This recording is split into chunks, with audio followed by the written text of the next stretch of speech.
صل على سيدنا ومولانا محمد وعلى بسم اللہ الرحمن الرحیم۔ السلام علیکم ناظرین و سامعین کرام۔ پروگرام یاد الہی دیکھنے کے لیے، یاد الہی کے سابقہ تمام پروگرامز دیکھنے کے لیے، بالخصوص وظائف دیکھنے، سننے، جاننے اور پڑھنے کے لیے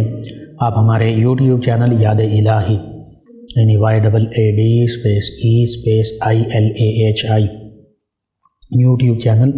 یاد الہی کو سبسکرائب بھی کیجیے، لائک بھی کیجیے، کمنٹس بھی کیجیے، تاکہ یاد الہی کے مختلف پروگرامز اور وظائف سے آپ مکمل رہنمائی حاصل کر سکیں۔ جی ناظرین و سامعین، پروگرام یاد الہی میں روزانہ عظیم ہستیوں کے تذکارے پاک کیے جاتے ہیں اور اس کے ساتھ ساتھ کچھ ایسے موضوعات پر گفتگو ہوتی ہے جن سے آپ کو رہنمائی حاصل ہوتی ہے۔ آج حضور غوث اعظم رضی اللہ تعالیٰ عنہ آپ کے خطبات، آپ کے ارشادات، آپ کی تعلیمات، اس پر گفتگو ہوگی۔ اس سے پہلے کتاب الشفا سے آج کا خاص وظیفہ اور خاص الخاص ہے خاتمہ بالخیر کا وظیفہ۔ ہر بندہ مومن یہ چاہتا ہے کہ اس کا خاتمہ یعنی اس کی موت جو ہے وہ ایمان پر آئے، خیر کے ساتھ ہو، بھلائی کے ساتھ ہو، اور حقیقت یہ ہے انما الامور بالخواتیم، یہ فرمایا کہ اعمال کا دار و مدار خاتمے پر ہے، کہ اگر بندہ مومن مرتے وقت ایمان سلامت لے کر قبر میں چلا گیا تو انشاءاللہ اللہ سے امید ہے یہ ایمان کی سلامتی کی وجہ سے اللہ تعالیٰ بخشش فرما دے گا۔ اور حقیقت یہ ہے ایمان ہی اللہ تعالیٰ کی رضا کا باعث ہے۔ ایمان کے بغیر کسی قسم کی سلامتی اور نجات کا تصور بھی نہیں کیا جا سکتا۔ تو ایمان کے ساتھ اس دنیا سے چلے جانا یہ بڑی نعمت ہے اللہ تعالیٰ کی، یہ اللہ ہی کا خاص فضل ہے، کرم ہے، احسان ہے۔ تو اس کے لیے زندگی میں بھی ایمان والوں کا ساتھ دینا، ان کی صحبت میں بیٹھنا، اولیاء اللہ کے پاس بیٹھنا، اعمال صالحہ بجا لانے والے صحیح العقیدہ لوگوں کے پاس بیٹھنا، محبت والے لوگوں کے پاس بیٹھنا، یہ بھی ضروری ہے۔ اور اس کے ساتھ ساتھ اپنے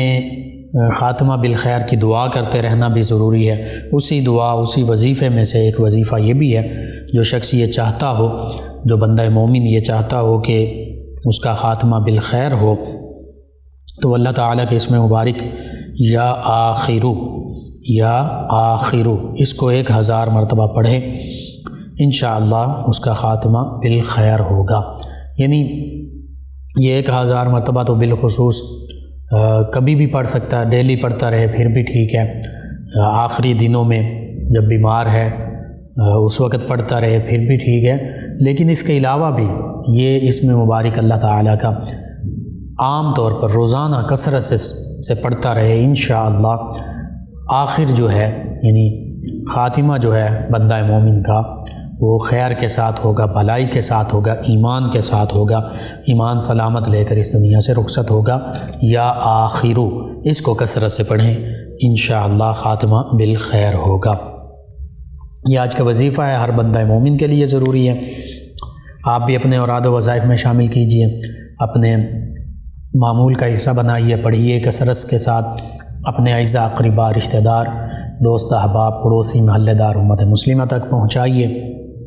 میرے آپ کے ہمارے بتانے سے اگر ہمارے کسی بھی مسلمان بھائی، مسلمان بہن،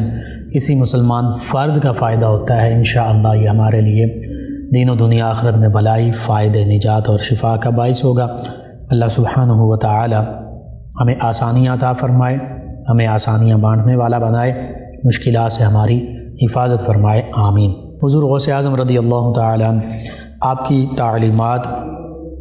آپ کے ارشادات، آپ کے خطبات وہ قرآن و سنت ہی کا خلاصہ ہیں، اور اس حوالے سے آپ کی تفسیر جیلانی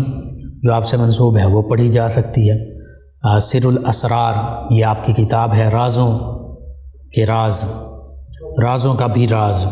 اور اسی طرح فتوح الغیب یہ آپ کی کتاب ہے، یہ پڑھی جا سکتی ہے۔ الفتح الربانی یہ پڑھی جا سکتی ہے۔ غنیۃ الطالبین یہ پڑھی جا سکتی ہے، یہ اور قصیدہ غوثیہ آپ کے اشعار کا مجموعہ ہے۔ تو یہ آپ کی جو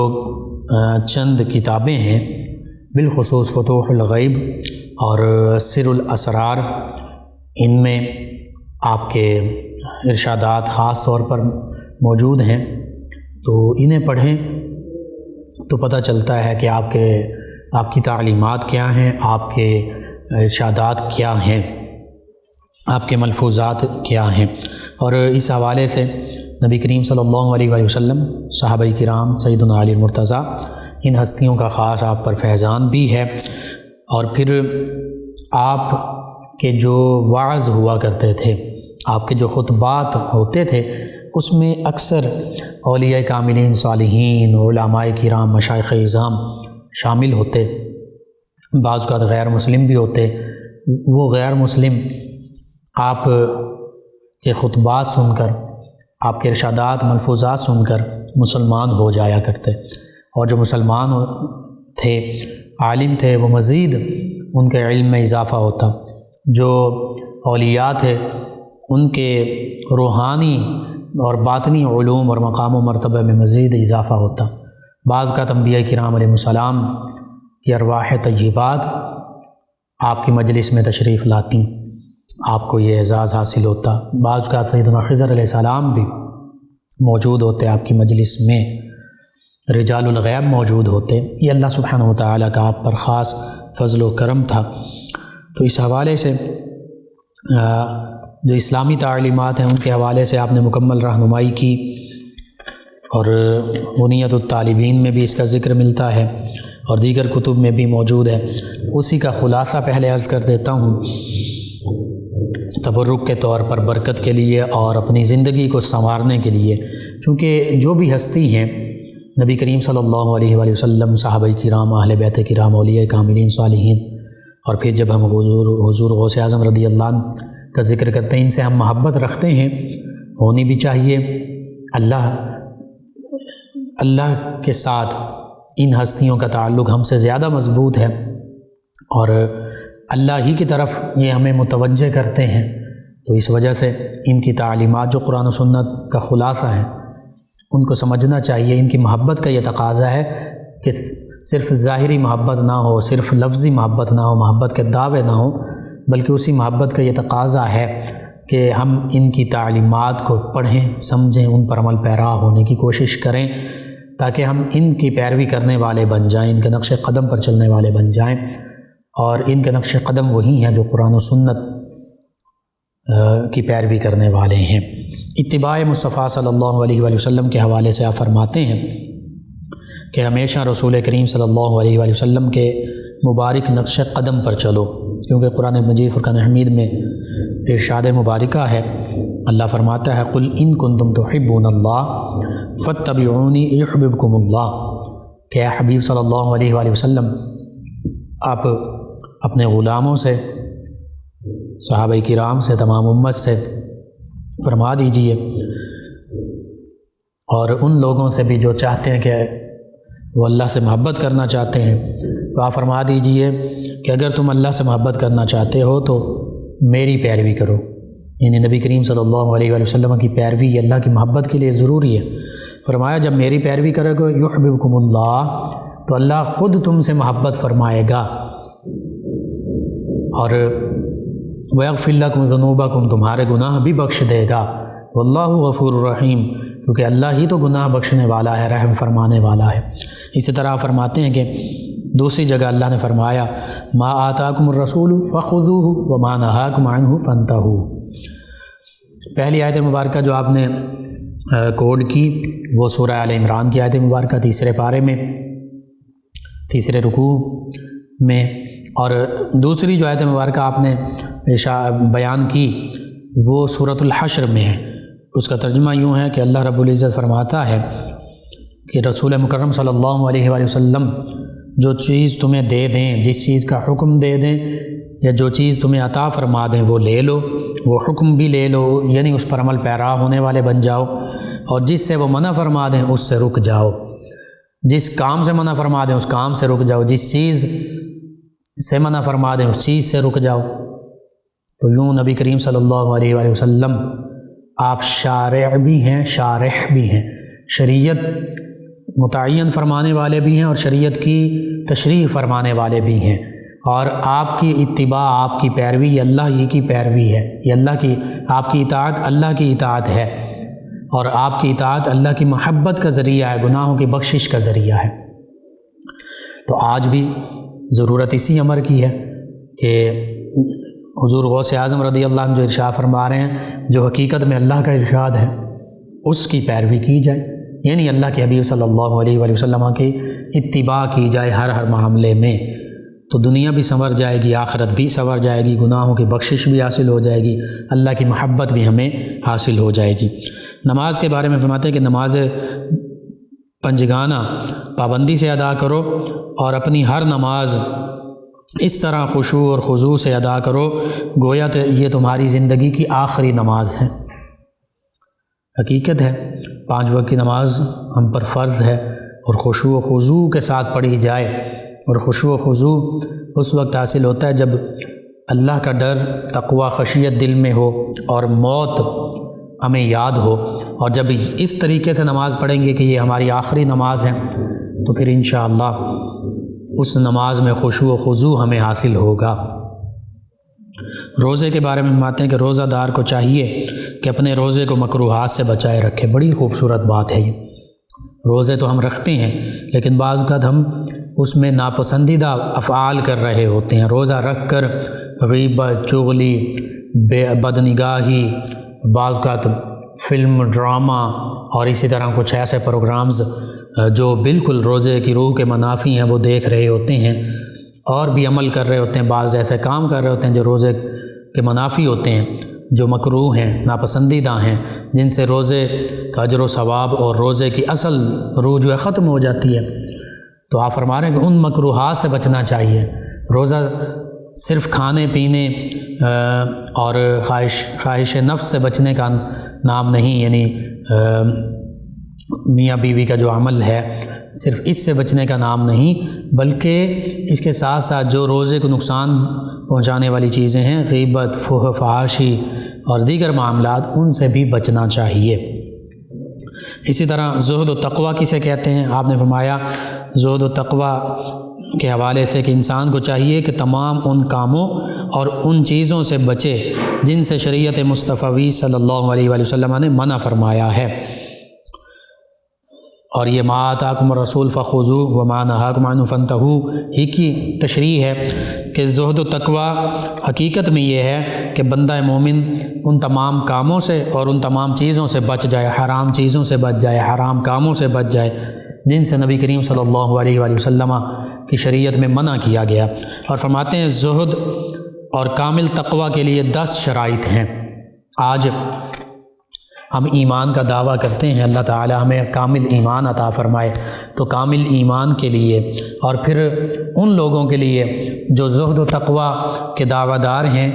یا جو ولایت کا مقام و مرتبہ پر فائز ہونا چاہتے ہیں، اور جو چاہتے ہیں کہ ہمیں تقویٰ نصیب ہو جائے، زہد نصیب ہو جائے، اور ہم اللہ تعالی کے احکام پر مکمل طور پر کاربند ہونے والے بن جائیں، اور پھر یہ علامات بھی ہیں اصل اللہ کے نیک بندے، اللہ کے ولی کے درمیان اور جو جعلی عامل، جعلی پیر، جھوٹے پیر بن بیٹھے ہیں ان کے درمیان یہ فرق بھی ہے کیا کہ جو حقیقت میں زہد و تقویٰ کا حامل ہوتا ہے اس میں یہ 10 چیزیں موجود ہوتی ہیں۔ زبان کو قابو میں رکھنا، غیبت، چغلی، جھوٹ، فحش گفتگو، حسد، بغض، کینے والی گفتگو سے بچنا، اور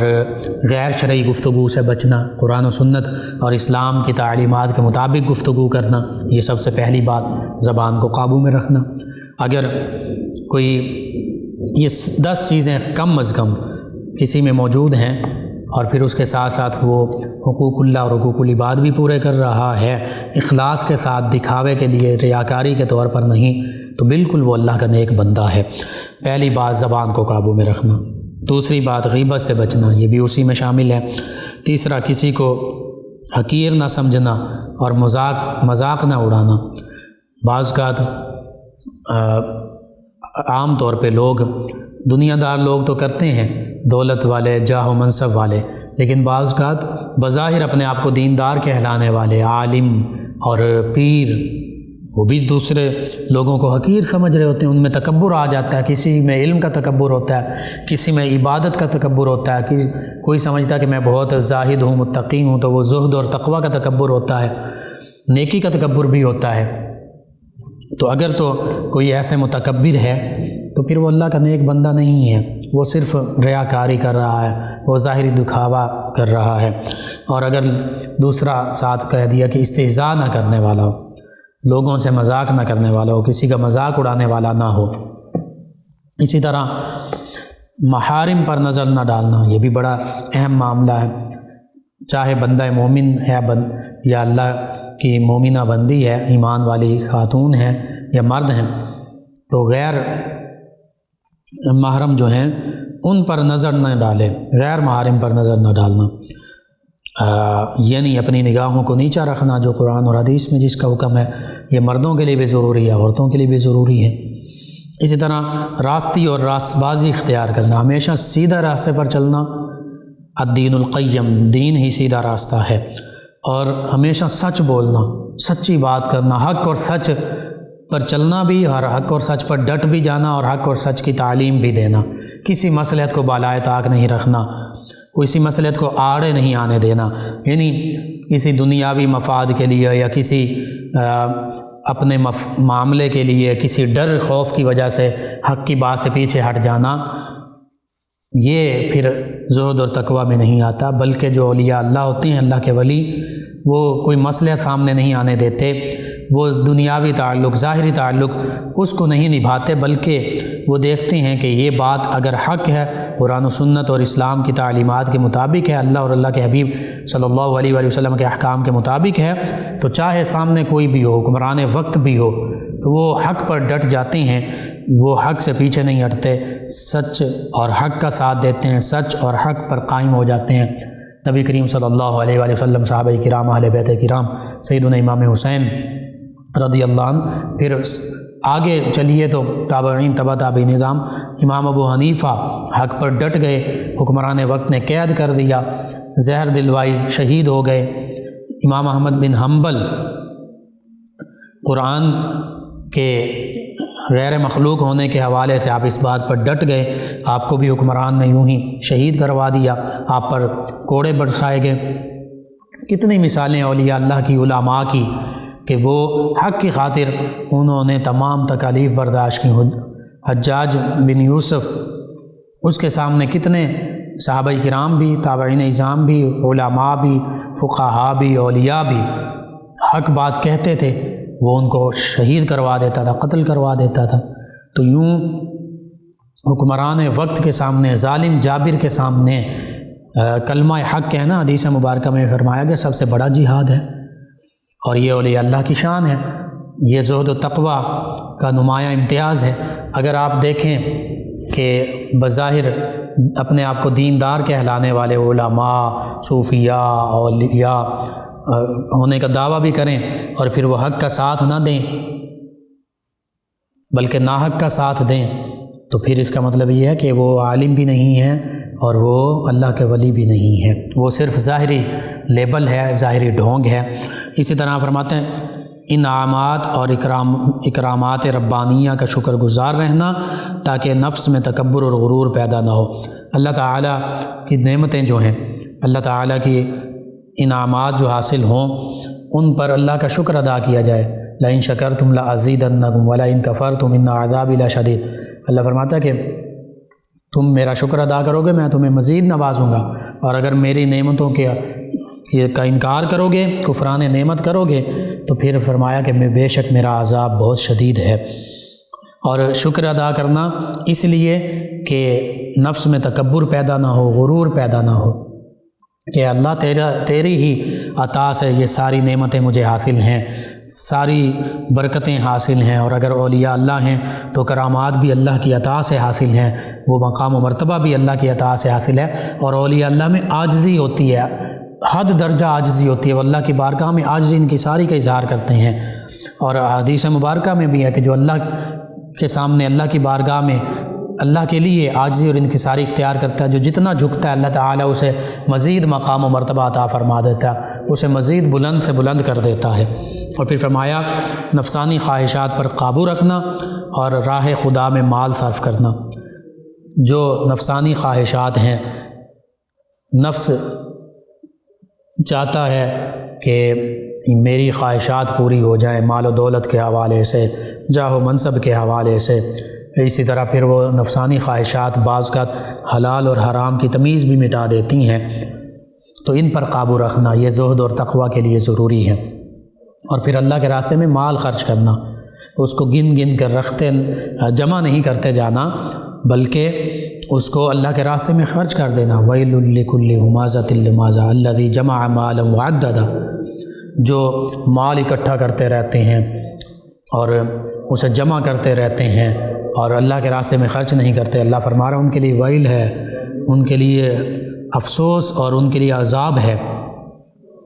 ویل جہنم کے ایک وادی کا نام ہے۔ تو اللہ کے راستے میں خرچ کرنا، سخی ہونا، یہ بھی زہد اور تقویٰ کی علامت ہے۔ بخیل ہونا اس کے برعکس ہے۔ پھر فرمایا کہ صرف اپنی ذات کے لیے ہی بھلائی اور بہتری کا خواہش مند نہ ہونا، بلکہ دوسروں کی ذات کے لیے بھی بھلائی اور بہتری کا خواہش مند ہونا۔ الدین النصیحہ، دین تو ہے ہی نصیحت اور بھلائی، دوسروں کی بھلائی چاہتے رہنا۔ اور انسان اپنی بھلائی تو چاہتا ہے، اپنے لیے بہتری کا خواہش مند ہوتا ہے ہر حوالے سے، اور اصل بھلائی تو یہ ہے کہ اپنی آخرت، اپنی قبر، اپنے حشر کے حوالے سے بہتر معاملہ کر لے، یعنی ایمان کے حوالے سے بھی کامل ایمان کا پیکر بنے اور تقویٰ بھی کامل اختیار کرے، صرف اور صرف اخلاص کے ساتھ اللہ کی رضا کی خاطر، نہ کہ لوگوں کو دکھانے کے لیے، ریاکاری کے لیے۔ اور پھر جب یہ اپنے لیے چاہتا ہے، اپنی بھلائی چاہتا ہے، تو پھر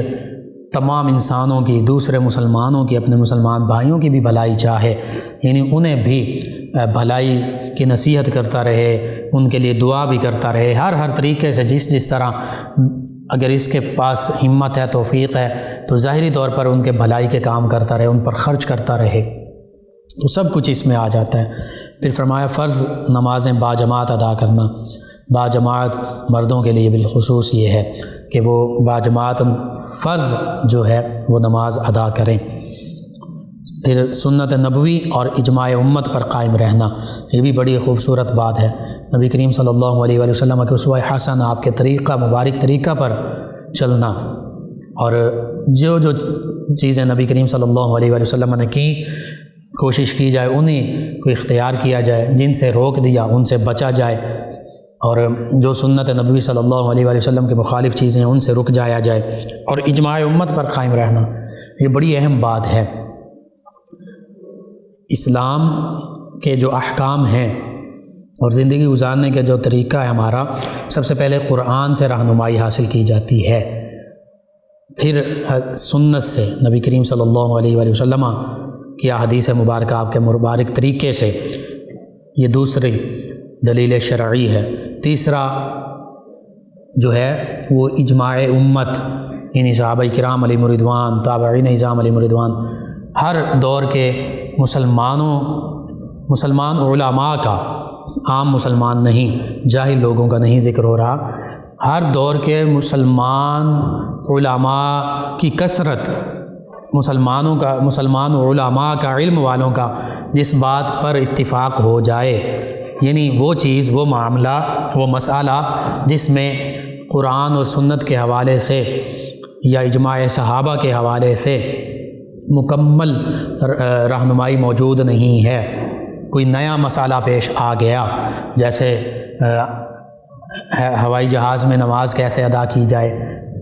اسی طرح جو نئی ایجادات ہو رہی ہیں ان کے حوالے سے معاملات، مسائل، کئی چیزیں ہیں، یہ ایک میں نے مثال دی۔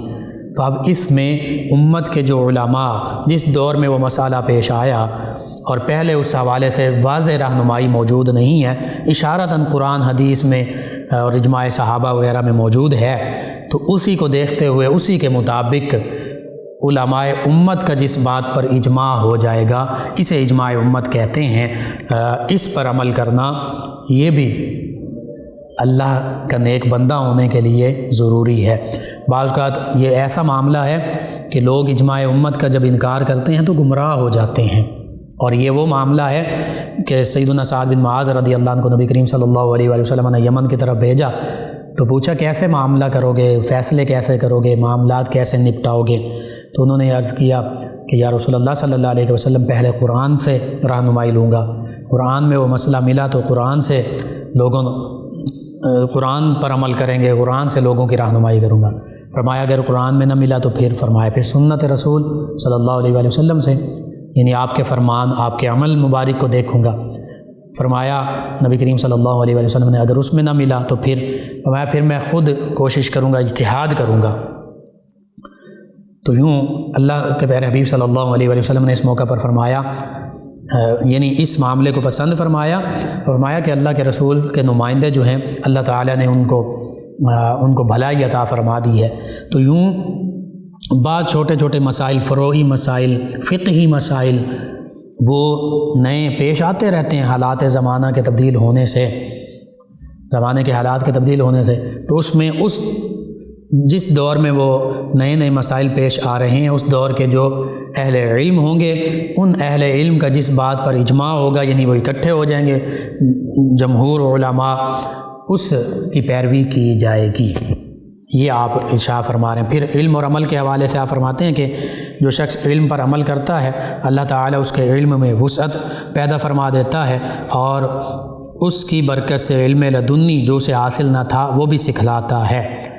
یعنی علم پر جب اخلاص کے ساتھ عمل کرتا ہے تو مزید علم میں وسعت ہوتی ہے، اور اس علم پر عمل کرنے کی برکت سے اللہ تعالیٰ خاص علم لدنی جسے فرمایا گیا، علم باطن بھی اسے عطا فرما دیتا ہے۔ پھر گوشہ نشینی کے حوالے سے فرماتے ہیں کہ ہر گوشہ نشین کے لیے ضروری ہے جو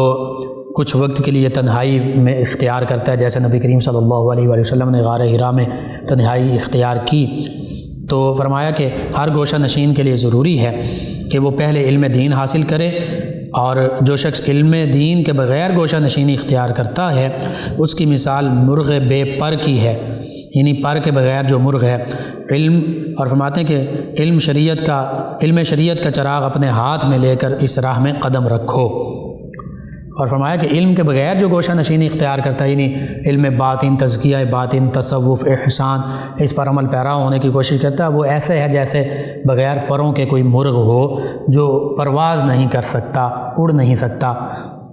اور اسی طرح فرماتے ہیں کہ کوئی اس راستے میں قدم رکھنا چاہتا ہے، علم باطن کے راستے میں، تصوف کے راستے میں، گوشہ نشینی کے راستے میں، تو پھر اسے چاہیے کہ وہ شریعت کا علم کا چراغ جو ہے وہ اپنے ہاتھ میں رکھے، یعنی علم شریعت، قرآن و سنت کا علم، حدیث کا علم، فقہ کا علم جو ضروری ہے اپنی زندگی گزارنے کے ظاہری تمام معاملات میں، ان کا علم اسے ہو تو پھر وہ تزکیہ باطن بھی کر سکتا ہے، علم باطن بھی حاصل کر سکتا ہے، ورنہ اس کے لیے اس راہ میں قدم رکھنا نہیں چاہیے۔ اسی طرح فرماتے ہیں کہ سجادہ نشین جو بنتے ہیں، پیران عظام کی سجادگی پر بیٹھتے ہیں، ان کے لیے فرماتے ہیں 12 خصلتوں کا ہونا ضروری ہے، 12 عادات، 12 چیزیں ان میں ہونا ضروری ہیں، اور فرماتے ہیں جس میں یہ 12 خصلتیں نہ پائی جائیں اس کا مسند ولایت پر سجادہ نشین ہونا ہرگز جائز نہیں۔ کیا ہیں؟ فرماتے ہیں 2 خصلتیں وہ ہیں جو اللہ سے سیکھنی چاہیے۔ فرماتے ہیں 2 خصلتیں اللہ سے سیکھو، کون سی؟ عیب پوشی اور رحم دلی، کہ اللہ تعالیٰ اپنے بندوں کی عیب پوشی فرماتا ہے، وستار العیوب، وہ عیوب کی پردہ پوشی فرمانے والا ہے۔ تو فرمایا جو سجادہ نشین ہو اسے بھی لوگوں کی عیب پوشی کرنی چاہیے، عیبوں کو چھپانا چاہیے۔ دوسرا رحم دلی، اللہ سے بڑھ کر کوئی رحیم نہیں ہے، کوئی رحمان نہیں ہے، کوئی مہربان نہیں ہے، تو یہ رحم دلی کا جذبہ جو ہے یہ بھی اللہ سے سیکھنا چاہیے، یعنی اللہ تعالیٰ اپنی مخلوق پر کیسے رحم فرما رہا ہے۔ پھر فرماتے ہیں 2 خصلتیں سید عالم صلی اللہ علیہ وآلہ وسلم سے سیکھنی چاہیے، پیروی کرنی چاہیے، ایک شفقت اور دوسری رفاقت، یعنی نبی کریم صلی اللہ علیہ وآلہ وسلم لوگوں پر شفیق بھی تھے اور رفیق بھی تھے، ان پر مہربانی بھی فرمانے والے تھے، شفقت بھی فرمانے والے تھے، ان کے لیے آسانیاں فرمانے والے تھے۔ اسی طرح پھر فرماتے ہیں کہ 2 خصلتیں، 2 نیک عادات سیدنا ابو بکر صدیق رضی اللہ عنہ سے حاصل کرے، سیکھنی چاہیے سجادہ نشین کو، ایک راستی اور دوسری راست گوئی، یعنی حق پر قائم ہو جانا، حق کا ساتھ دینا۔ نبی کریم صلی اللہ علیہ وآلہ وسلم حق لے کر آئے، والذی جاء بالصدق وصدق بہ اولئک هم المتقون، تو اس حق کا ساتھ دیا سیدنا ابو بکر صدیق رضی اللہ عنہ نے، اور راست گوئی، آپ صدیق کہلائے، ہمیشہ سچ بولنے والے کہلائے۔ اسی طرح فرماتے ہیں 2 خصلتیں سیدنا عمر فاروق اعظم رضی اللہ عنہ سے سیکھنی چاہیے سجادہ نشین کو، ایک نیکی کی تعلیم دینا، دوسرا برائی سے روکنا، امر بالمعروف نہی عن المنکر۔ اور یہ حقیقت ہے، ان ہستیوں کی یہ شانیں ہیں، اور بھی شانیں، یہ 2 خاص شانیں آپ فرما رہے ہیں، 2 خاص خصائل جو ہیں یہ لازمی سیکھے جائیں، یہ سجادہ نشین میں موجود ہونے چاہیے۔ پھر فرمایا سیدنا عثمان ذو النورین رضی اللہ عنہ سے 2 خصلتیں سیکھے، کھانا کھلانا، لوگوں پر خرچ کرنا، سخاوت کرنا، اور ذکر الہی کے لیے شب بیداری کرنا، راتوں کو جاگنا اللہ کی یاد میں۔ اور پھر فرمایا کہ 2 خصلتیں سیدنا علی المرتضیٰ کرم اللہ وجہ کریم سے سیکھے، عالم ہونا، علم میں آگے سے آگے ہونا، اور شجاعت و جواں مردی، اللہ کے راستے میں جہاد کرنے کے لیے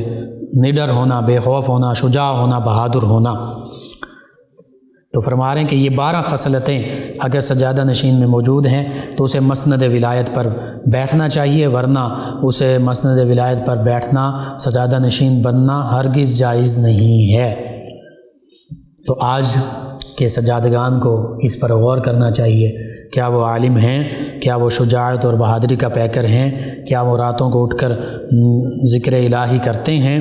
اور کیا وہ امر بالمعروف نہی عن المنکر کرنے والے ہیں، خود بھی نیکیوں پر عمل کرنے والے اور گناہوں سے بچنے والے ہیں، اور دوسروں کو بھی یہ معاملہ نیکیوں کا حکم دینے والے، گناہوں سے بچانے والے، گناہوں سے بچنے کا حکم دینے والے ہیں، لوگوں کو کھانا کھلانے والے ہیں، راستی اور راست گوئی کا پیکر ہیں، شفقت اور رفاقت کا پیکر ہیں، عیب پوشی اور رحم دلی کرنے والے ہیں۔ اگر تو یہ معاملہ ہے، عالم ہیں، تو پھر وہ سجادگی کے قابل ہیں، ورنہ نہیں قابل۔ یہ کون فرما رہا ہے؟ یہ حضور غوث اعظم رضی اللہ عنہ فرما رہے ہیں۔ اسی طرح فرماتے ہیں کہ محبت الہی میں بڑھنا اور علم الہی کو کافی جان کر قضاء و قدر پر راضی رہنا، یہ بھی ضروری ہے۔ یعنی اللہ کی محبت ہمیشہ بڑھتی رہنی چاہیے، اللہ کا ذکر، اللہ کی یاد، اس میں گریہ و زاری، آنسو بہانا، خشوع و خضوع نماز میں، اس میں ترقی ہونی چاہیے، بڑھنا چاہیے، اور علم الہی کو کافی جان کر اللہ کی طرف سے جو تقدیر ہے، قضاء اور قدر ہے، اس پر راضی رہنا چاہیے، اللہ کا شکوہ نہیں کرنا چاہیے۔ اور تصوف آپ نے فرمایا کس چیز کا نام ہے؟ یہ بھی بڑی اہم چیز ہے۔ آج تو ہر شخص جعلی عامل، جعلی پیر اور جاہل صوفی، وہ بھی تصوف کا دعویٰ کر رہے ہوتے ہیں۔ تو آپ فرماتے ہیں کہ تصوف کیا ہے؟ فرماتے ہیں دل کو تمام قدورتوں سے صاف کرنے کا نام تصوف ہے۔ ہر قسم کے حسد، بغض، کینہ، نفرت سے دل کو پاک کر دینا اپنے مومن بھائیوں کے لیے۔ ہاں،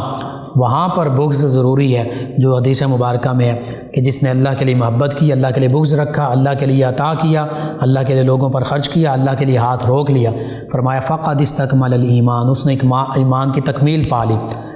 جو اللہ اور اس کے حبیب صلی اللہ علیہ وآلہ وسلم کے، صحابہ کرام کے، اہل بیت کرام کے دشمن ہیں، اسلام کے دشمن ہیں،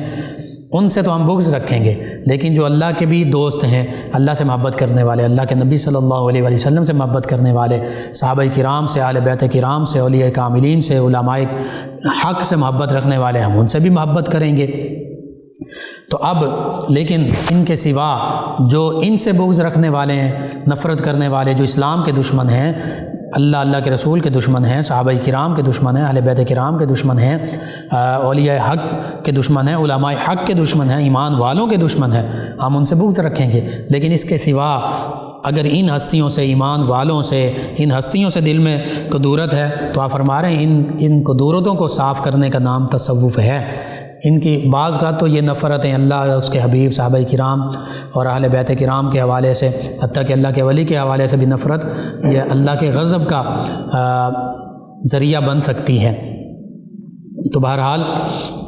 آپ فرماتے ہیں کہ دل کو تمام قدورتوں سے صاف کرنے کا نام تصوف ہے۔ بعض اوقات چھوٹی چھوٹی باتوں پر آپس میں ہم قدورتیں پال لیتے ہیں، ان کو دور کریں گے تو پھر ہمارا دل پاک ہوگا، تصوف حاصل ہوگا۔ تزکیہ نفس بھی اسی کو کہتے ہیں، ہمارا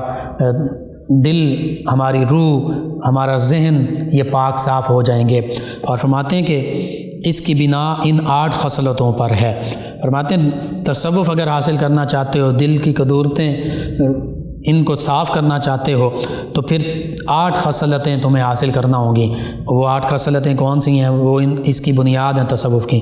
سخاوت سیدنا ابراہیم علیہ السلام، سیدنا ابراہیم علیہ السلام کی طرح سخاوت کی جائے۔ کسی بھی مہمان کے بغیر کھانا نہیں کھاتے تھے، اکیلے کھانا نہیں کھاتے تھے، اللہ کے راستے میں خرچ کرتے تھے، اللہ کے نام پر اپنا سب کچھ قربان کر دیا جب فرشتہ انسانی شکل میں آیا۔ اسی طرح رضائے سیدنا اسحاق علیہ السلام، سیدنا اسحاق علیہ السلام کی رضا، یعنی جس طرح انہوں نے اللہ کی رضا میں راضی برضا رہے، اسی طرح وہ صوفی بن سکتا ہے جو سیدنا اسحاق علیہ السلام کی پیروی کرنا والا ہو، رضا، اللہ کی رضا کے معاملے میں۔ صبر سیدنا ایوب علیہ السلام، سیدنا ایوب علیہ السلام کا صبر اگر ہے تو پھر وہ صوفی ہے، کہ سیدنا ایوب علیہ السلام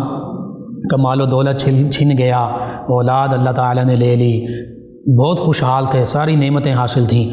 اور بیماری آ گئی، لیکن کسی حال میں بھی شکوہ نہیں کیا، ناشکری نہیں کی اللہ کی، بلکہ صبر اور شکر کا پیکر بنے رہے۔ اس طرح صبر آ جائے اور صبر کا پیکر بن جائے تو پھر یہ تصوف ہے۔ پھر فرماتے ہیں کہ مناجات سیدنا زکریا علیہ السلام، سیدنا زکریا علیہ السلام نے جس طرح اللہ کی بارگاہ میں مناجات کیں، دعائیں مانگیں رو رو کر، اسی طرح یہ تصوف کی بنیاد ہے۔ تضرع سیدنا یحییٰ علیہ السلام، سیدنا یحییٰ علیہ السلام جس طرح عاجزی انکساری کرتے تھے، وہ اس کی پیروی کی جائے۔ اور صوف موسیٰ علیہ السلام، موسیٰ علیہ السلام کی طرح ظاہری باطنی صفائی حاصل ہو، صفائی قلب حاصل ہو، صفائی باطن حاصل ہو، یہ تصوف ہے۔ اور سیاحت سیدنا عیسیٰ علیہ السلام، عیسیٰ علیہ السلام سیاحت فرماتے تھے، اللہ کی کائنات میں غور و فکر فرماتے تھے، تو اس طرح فکر کی جائے، اللہ کی کائنات میں غور و فکر کیا جائے، تو یہ بھی تصوف کی بنیاد ہے، اور سیاحت بھی تصوف کی بنیاد ہے۔ قل سیروا فی الارض فانظروا کیف کان عاقبۃ المجرمین، نبی کریم صلی اللہ علیہ وآلہ وسلم کے وسیلے سے ہمیں فرمایا جا رہا ہے، فرمایا پیارے حبیب آپ فرما دیجئے کہ اے لوگو تم زمین میں، اے مسلمانوں، اے مومنوں، زمین میں سیر کیا کرو، گھوما پھرا کرو، تاکہ تم دیکھو کہ اللہ نے مجرموں کا انجام کیا کیا۔ تو یہ، اور پھر 8واں فقر سیدنا محمد صلی اللہ علیہ وآلہ وسلم، نبی کریم صلی اللہ علیہ وآلہ وسلم نے جو فقر اختیار فرمایا، خود اختیار فرمایا فقر، سب کچھ اللہ کے راستے میں قربان کر دیتے، خرچ کر دیتے نبی کریم صلی اللہ علیہ وآلہ وسلم، حتیٰ کہ نبی کریم صلی اللہ علیہ وآلہ وسلم چاہتے پہاڑوں کو حکم دیتے پہاڑ سونا بن جاتے، لیکن الفقر فخری،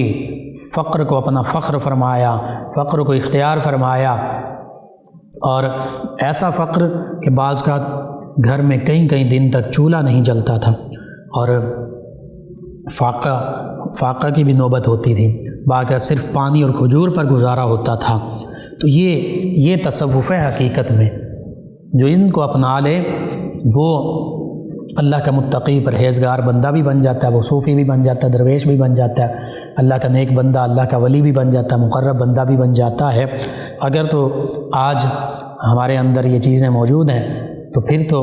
ہم یوں کہہ لیں کہ اس راستے پر چلنے والے ہیں، لیکن اگر اس کے برعکس معاملہ ہے تو پھر ہمیں سمجھنا چاہیے، اور یہ اللہ کے ولیوں کی پہچان ہیں یہ چیزیں۔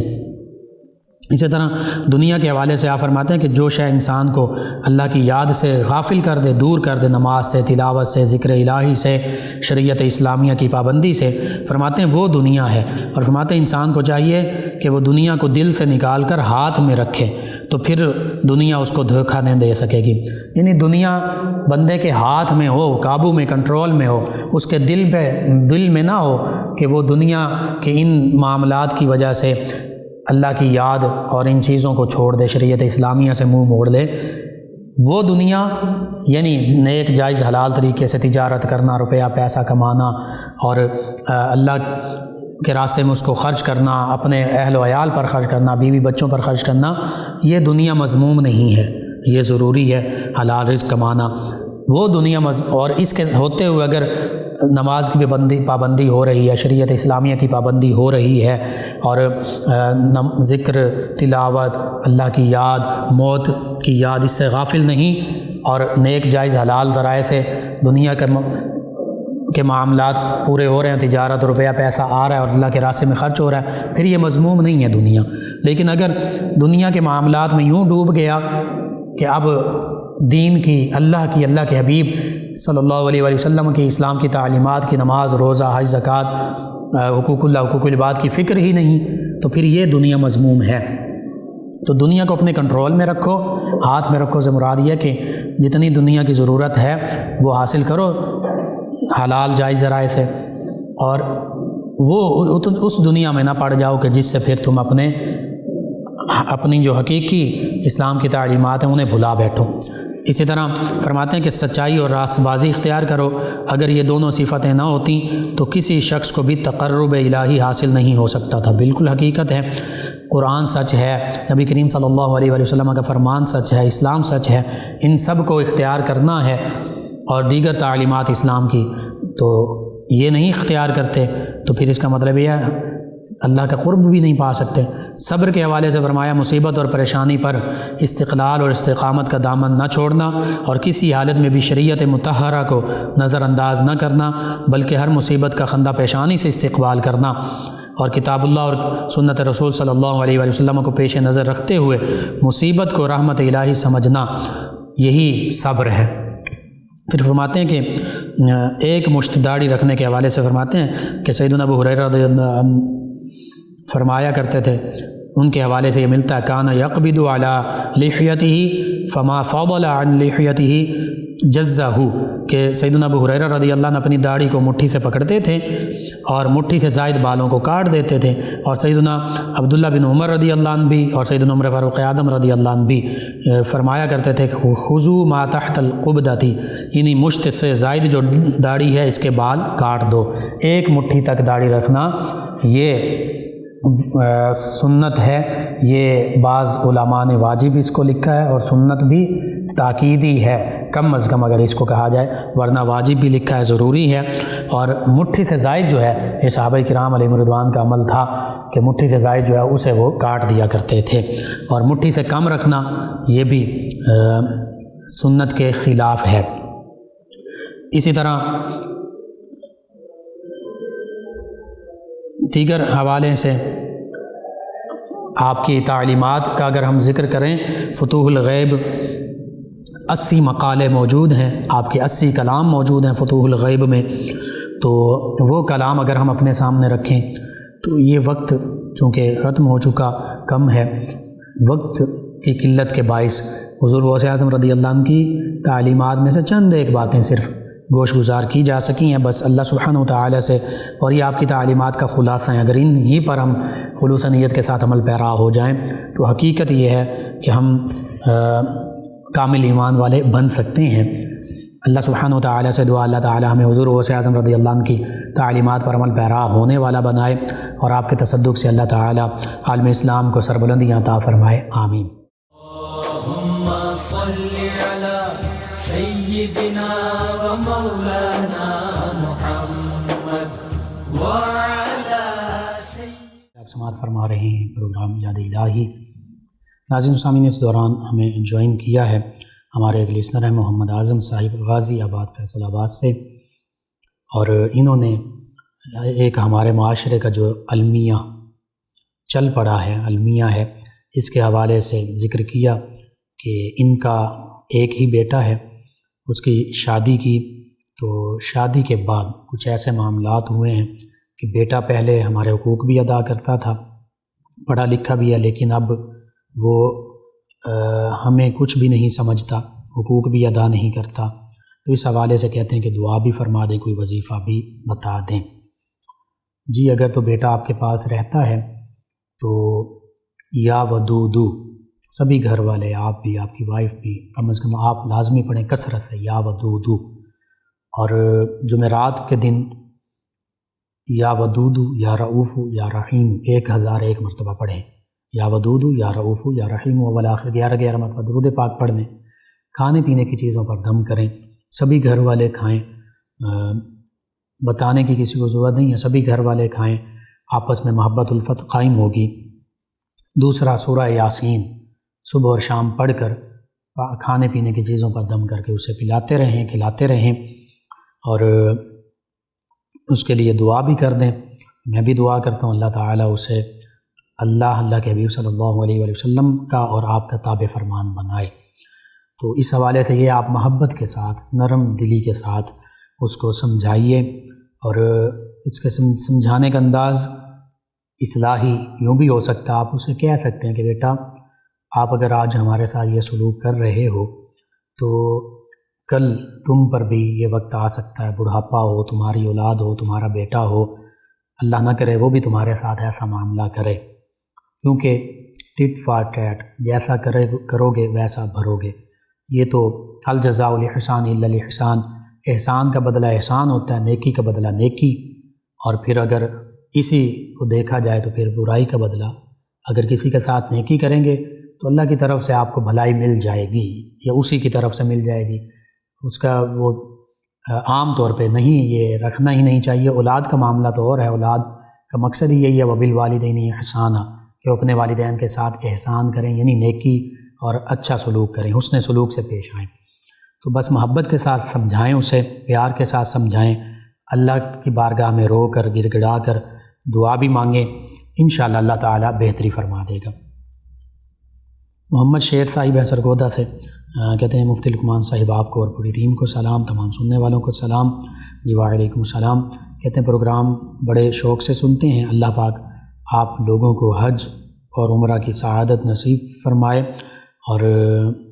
اپنے گھر بلائے کعبۃ اللہ، آمین۔ جی اللہ تعالیٰ مجھے، آپ کو، ہم سب کو، تمام امت مسلمہ کو یہ سعادتیں عطا فرمائے۔ شکریہ آپ کا۔ ان کے علاوہ ہمیں جوائن کیا قرۃ العین صاحبہ نے، آپ نے اپنے معاملے کا ذکر کیا، جی انشاءاللہ اللہ تعالیٰ بہتری فرمائے گا۔ سلام کہا، جی وعلیکم السلام۔ ایک اور ہماری لسنر ہیں بنت نذیر صاحبہ فیصل آباد سے، کہتی ہیں کہ السلام علیکم لقمان بھائی۔ جی وعلیکم السلام۔ کہتی ہیں ماشاءاللہ آپ کا پروگرام بہت اچھا ہے، اللہ پاک آپ کو اجر عظیم عطا فرمائے، آمین۔ اور یہ کہتی ہیں کہ کوئی وظیفہ بتا دیں، دل اور دماغ بری سوچ سے بچانا چاہتی ہوں، جزاک اللہ۔ جی ایک تو آپ ہمیشہ باوضو رہیں، پاک صاف رہیں، اور اس کے ساتھ ساتھ نماز کی پابندی، تلاوت کلام پاک۔ اب وظیفہ خاص طور پر کیا ہے، اس کے بعد استغفار آپ کثرت سے پڑھیں، استغفر اللہ ربی من کل ذنب و اتوب الیہ، استغفر اللہ ربی من کل ذنب و اتوب الیہ۔ ایک تو یہ کثرت سے پڑھیں، اس کے ساتھ درود پاک کی کثرت کریں، کوئی سا درود پاک پڑھتے رہیں، یہ دو چیزیں۔ اور تیسرا یا حی یا قیوم برحمتک استغیث، یا حی یا قیوم برحمتک استغیث، یہ 3 وظائف پڑھتے رہیں کثرت سے۔ ان کے علاوہ ہمیں جوائن کیا ہے علیشہ صاحب ہیں فیصل آباد سے، کہتے ہیں السلام علیکم لقمان بھائی، کیسے ہیں آپ؟ جی وعلیکم السلام الحمدللہ۔ ایمن صاحبہ ہیں چک 208 سے، کہتی ہیں السلام علیکم لقمان بھائی، کیا حال ہے؟ جی وعلیکم السلام الحمدللہ۔ بھوانہ سے ہمارے ساتھ ہیں اللہ دتا صاحب، کہتے ہیں السلام علیکم ورحمۃ اللہ وبرکاتہ۔ جی وعلیکم السلام ورحمۃ اللہ وبرکاتہ۔ کہتے ہیں کہ لوگوں کو نماز کی دعوت کیسے دی جائے؟ جی کوئی بھی ایسا معاملہ ہے تو نرمی کے ساتھ، اچھے انداز کے ساتھ، اور پھر سب سے پہلے اپنے آپ سے شروع کیا جائے۔ میں چاہتا ہوں کہ لوگ نماز پڑھیں، تو پھر سب سے پہلے مجھے چاہیے میں نماز پڑھنے والا بن جاؤں، نماز کی پابندی کرنے والا بن جاؤں۔ آپ چاہتے ہیں تو سب سے پہلے آپ خود اللہ کی رضا کی خاطر نماز کی پابندی کرنے والے بنیں، پھر اپنے گھر والوں کو، بیوی بچوں کو، گھر والوں کو، ان کو پیار محبت سے نماز کے لیے کہیے۔ اگر 7 سال کا بچہ تو نرمی سے، 10 سال کا تو سختی بھی کر سکتے ہیں۔ پھر اس کے بعد یعنی سب سے پہلے اول خیش بعد درویش، پہلے خود پھر دوسرے لوگوں کو نیکی کی دعوت دینی ہوتی۔ جب آپ خود، آپ کے گھر والے، بچے اور یہ عمل پیرا ہوں گے، پھر آپ کی گفتگو میں، آپ کی بات میں اثر پیدا ہوگا، پھر آپ دوسرے لوگوں کو محبت کے ساتھ آپ انہیں نیکی کی دعوت دیں، نماز کے لیے دعوت دیں، اور ایسے انداز کے ساتھ کہ جس سے وہ چڑچڑے نہ ہوں، بلکہ آپ کی باتوں کو وہ غور سے سنیں، دل کے کانوں سے سنیں، اس کو سمجھیں، اور وہ اللہ تعالیٰ پھر انشاءاللہ ان کے دل میں بھی یہ بات ڈال دے گا۔ خیر خواہی کے جذبے کے ساتھ، بھلائی کے جذبے کے ساتھ دعوت دیں گے تو انشاءاللہ آپ کی دعوت میں اثر ہوگا، پہلے خود عمل کرتے ہوئے۔ ان کے علاوہ ہمارے ساتھ ہیں حافظ صفدر علی صاحب، کہتے ہیں السلام علیکم۔ جی وعلیکم السلام۔ کہتے ہیں کہ سرمے کے بارے میں آپ نے بتایا تھا، دوبارہ بتا دیجئے۔ جی عصمت سرما ہے، اور جو آپ کے لیے آپ نے وظیفہ پوچھا تھا وہ میں نے عرض کیا، دوبارہ بتا دیتا ہوں کہ 3 نفلی روزے اور روزانہ 10 ہزار مرتبہ یا رزاق کو یہ کثرت سے پڑھیں۔ ان کے علاوہ ہمیں جوائن کیا ایک اور ہمارے لسنر ہیں، کہتے ہیں السلام علیکم لقمان بھائی۔ جی وعلیکم السلام۔ کہتے ہیں ماشاءاللہ بہت ہی خوبصورت موضوع، آج کا بھی روزانہ کی طرح سیدنا غوث اعظم رضی اللہ عنہ کے حوالے سے، کہتے ہیں کہ جو آپ نے بیان کیا، جتنا سنا بہت اچھا لگا، کہتے ہیں دوبارہ بھی ریپیٹ کر دیں۔ جی رات کو 1 بجے یہ پروگرام دوبارہ ریپیٹ ہوتا ہے، اور حضور غوث اعظم رضی اللہ عنہ ہی کے تذکرے ہو رہے ہیں، آپ سنتے رہیں۔ حافظ صفدر صاحب کا دوبارہ چلیں میسج آپ کا شامل ہو گیا ہے، کہتے ہیں کہ ان کے علاوہ ہمیں جوائن کیا ایک اور لسنر ہیں، یہ کہتے ہیں کہ نام انہوں نے لکھا، کہتے ہیں السلام علیکم،